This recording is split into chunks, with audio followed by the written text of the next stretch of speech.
You're sitting at home, minding your own business. The ceiling collapsed because there's two 10-foot pythons that just fall onto the ground.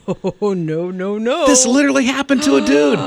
Literally, he's got like a little drop ceiling. Yeah. And so nobody really understands how these pythons got up into the ceiling in the first place.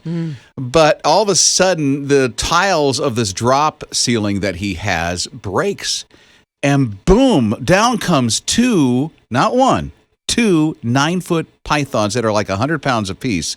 And before he knows it, they're slithering all over his house. He's like, what's this all about?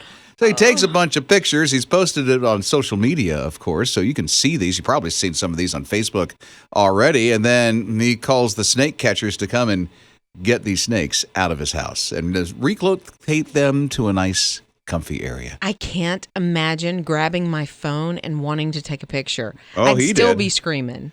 He did. 100 pounds apiece combined. Well, no, combined. So they're like 50 pounds apiece. But still, no wonder they broke through the ceiling. It just all of a sudden collapsed. And there they are on the kitchen floor. It's like, what?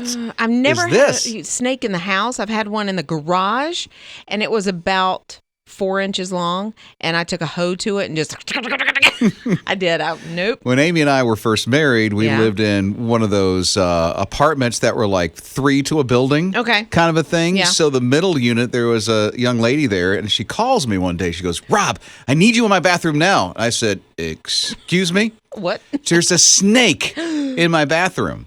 So I went over there with my son. Wes was like 6 or 7 at the time. Yeah. And we got this little black snake out of her bathroom. Was it little or was it? Well, I would say maybe 4 or 5 feet. I mean, it wasn't horrible. It was a black snake. They're harmless. So It doesn't matter. I'm not going to wait for it to explain, hi, I'm a black snake.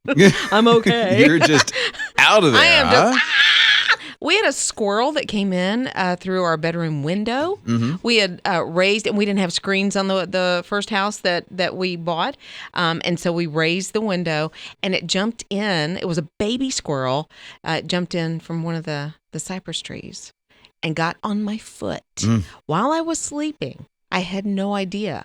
I woke up to Joey looking for that squirrel. I heard tick, tick, tick, tick, tick, and it was Joey going across the floor in our bedroom, trying to get this squirrel. He had been chasing it. That's great. He said he woke up because he heard, and it was sitting on my foot. That's what a squirrel sounds like? Yeah.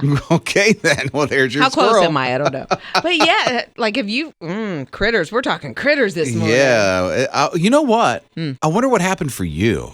Yeah. Where was snake, squirrel, I know, raccoon, possum, raccoon, kangaroo, whatever, bear, something. Oh, no. Yeah. A lion, an elephant, something that you've If come there's across. been a lion in your house If an elephant all of a sudden you woke up, there's an elephant. on your foot. Yeah.